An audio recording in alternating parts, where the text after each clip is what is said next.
Después de la marcha del domingo y la declaración del dirigente nacional del PRI, Alejandro Moreno, que este partido no votará a favor de la reforma constitucional en materia electoral propuesta por el presidente López Obrador, el propio presidente anunció un plan B. Desde el punto de vista jurídico, me parece que no existe la posibilidad alguna de hacer una reforma vía legislación secundaria que modifique ni la manera como se eligen a los consejeros del INE y a los magistrados del Tribunal Electoral, ni cómo se integran las cámaras del Congreso, porque esos mecanismos están en la Constitución. Eso opino yo, pero mejor preguntarle a un experto, y quién mejor que César Astudillo, investigador titular del Instituto de Investigaciones Jurídicas de la UNAM. César, ¿cómo estás? Muy buenas noches. Qué gusto, Leo, estar contigo y poder dialogar junto con tu auditorio. Bueno, a ver, el presidente dice, vamos a buscar la manera de reformar la elección de consejeros y ministros, y magistrados, y cómo se integra la Cámara de Diputados a través de legislación secundaria. Pues es que esos mecanismos están en la Constitución, César. Totalmente, lo has dicho muy bien, Leo. Mira, esta reforma constitucional busca, desde la perspectiva del presidente y de su partido y sus aliados, modificar los cuatro grandes pactos político-electorales que dan muestra de nuestro cambio democrático y de nuestra transición. El primero es, frente a un sistema hegemónico, instalar y hacer madurar un pluralismo político basado a través de la representación proporcional. Recordarás los años 70.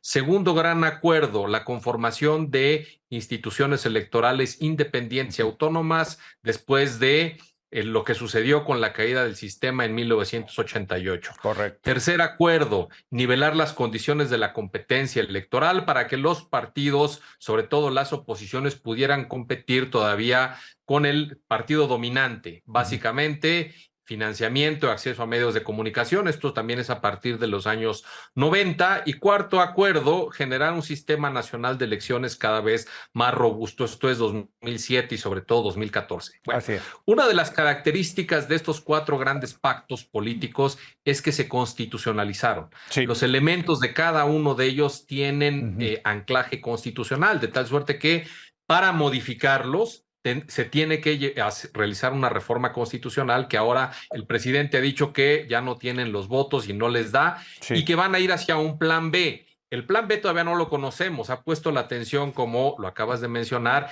en la elección de consejeros y magistrados y en el tema de las cámaras. Sí. Realmente no entiendo en qué están pensando que se pueda realizar ahí, porque la designación de consejeros del INE está pulcramente desarrollada en el artículo 41 constitucional, que prevé la intermediación de una instancia técnica, profesional, neutral, que es el Comité Técnico de Evaluación. Correcto. Que es la que se encarga de determinar los perfiles y ponerlos a la consideración de la Cámara. Del lado de los magistrados, la intervención de la Suprema Corte de Justicia, que también entrevista a los potenciales perfiles y pone las ternas en manos del Senado. Esto está previsto en el 41 y en el 99. Modificar esas cuestiones requeriría, el mecanismo de elección requeriría una reforma constitucional. Donde se le pudiera hacer algún ejercicio, ahí es en determinar cuáles son, qué es lo que se va a...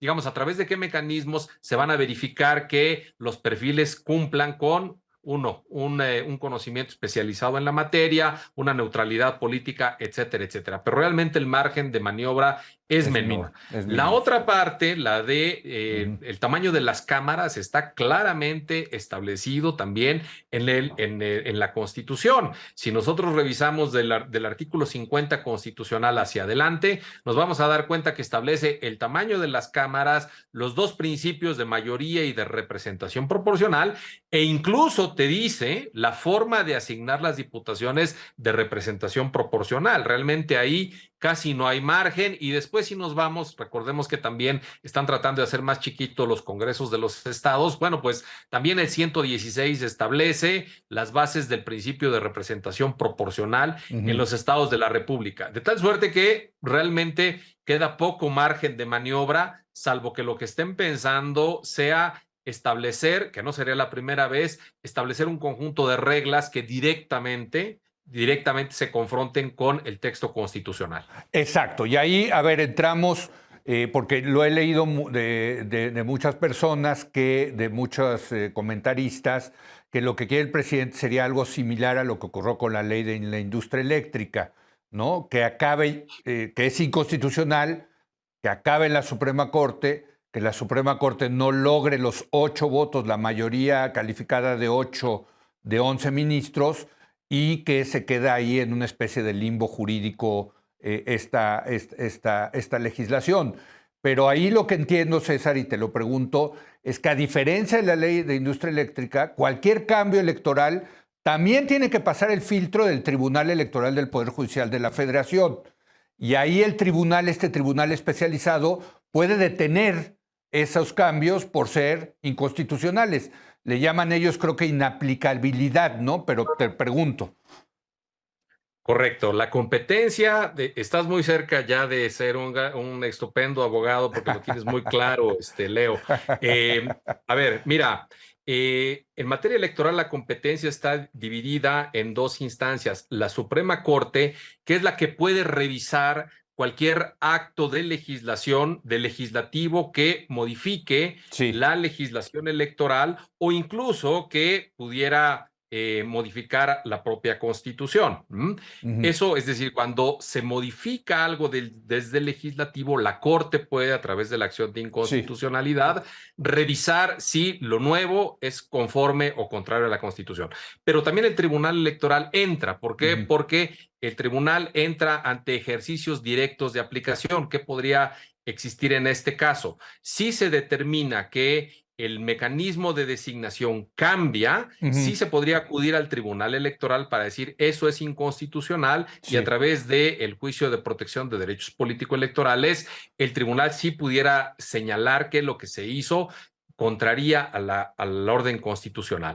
Pero lo cierto es que regreso y doy un paso atrás. Sí. La Corte ciertamente trae una política judicial de mantener en vilo la resolución de asuntos que son muy importantes para este gobierno. Sí. Esto el presidente Saldívar ha salido a desmentirlo, pero yo espero escribir la próxima semana sobre ello porque lo tengo muy elaborado. Hay cosas que están detenidas en la Suprema Corte desde hace más de 3 años, que incluso ya tienen un proyecto establecido y que ya se podrían discutir y están ahí detenidas. Que es la parte de militarización, ¿no, César? Todo lo que tiene que ver con Guardia Nacional, exactamente, Sí. con participación de las Fuerzas Armadas, Sí. en aduanas, todo eso está detenido en la Corte y me parece que lo que se está buscando es saltar al menos diciembre, que termina la presidencia del ministro Saldívar, para que esto se empiece a ver el próximo año. En algún momento se tiene que ver. Pero tomando ese antecedente, sí podríamos pensar que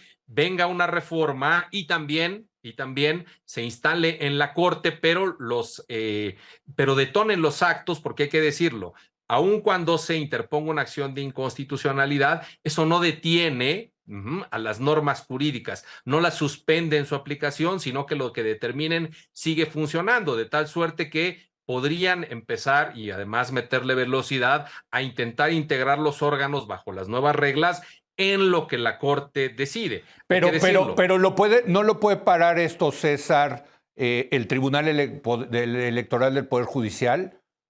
Sí lo puede hacer, pero también aquí empezamos con el tejido fino. Si ya se va a impugnar a la Corte y no lo ha resuelto, lo que muchas veces ha sucedido es que el tribunal diga, a ver, no puedo entrar hasta en tanto que la Corte resuelva. Ah, caray. Porque lo que resuelva la Corte puede ser claro para yo también tener elementos. Sí, esto, digamos, es así, una cosa y la otra hay que verla en su contexto, ¿no? Porque ya ha sucedido. Híjole, entonces el plan B, contra lo que yo pensaba, sí puede funcionarle al presidente en lo que decide el tribunal y la Suprema Corte. Sí, pero también viene el otro ingrediente. Ahorita la puerta o el acelerador o el freno de lo que está sucediendo en la Corte, hay que decirlo, lo tiene directamente el ministro Saldívar como presidente del Pleno. Él cambia. En enero vamos a estar ante otra presidencia y probablemente algunas cosas fluyan o probablemente también muchas sigan detenidas.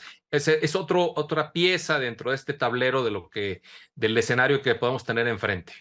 Ahora, digo, perdón, un minuto más si nos regala el productor, pero a ver, es que aquí claramente, o sea, todavía en la ley de la industria eléctrica se pueden estirar la liga para decir no es tan inconstitucional, pero esto sería a todas luces, César, inconstitucional. No sé qué argumento jurídico utilizaría la Corte o el tribunal para decir esto es constitucional cuando claramente viola la Constitución, ¿no?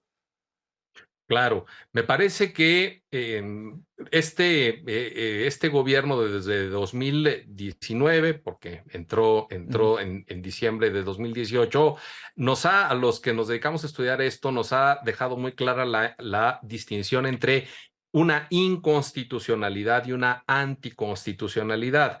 A veces los hemos utilizado como sinónimos, pero la inconstitucionalidad puede ser algo que se les pasó, algo que es muy difícil de ver de primera mano, pero lo que sí es cierto es que hoy están proponiendo cuestiones que abiertamente se confrontan con el texto constitucional y por eso mejor utilizar la anticonstitucionalidad para decir es tan evidente la vulneración que un chico que esté estudiando primer semestre de la licenciatura en Derecho lo podría ver fácilmente, pero estamos en ese momento, Leo. Totalmente, porque sí, digo, es que es obvio, si la ley secundaria dice, contradice la manera de lo que dice la Constitución, como tú dices, tú te fuiste a un muchacho del derecho, pues yo creo que desde prepa lo pueden entender eso, mano, pero bueno, gracias querido César, muy buenas noches. Venga, Leo, un abrazo, hasta luego. Gracias a César Astudillo, vamos a hacer una breve pausa y vamos a hablar de Ucrania. Resulta que ayer cayó un misil ahí en Polonia, en fin, ya se están calentando los asuntos ahí. Vamos a tratar de entender lo que pasó con nuestro experto Mauricio Mechú.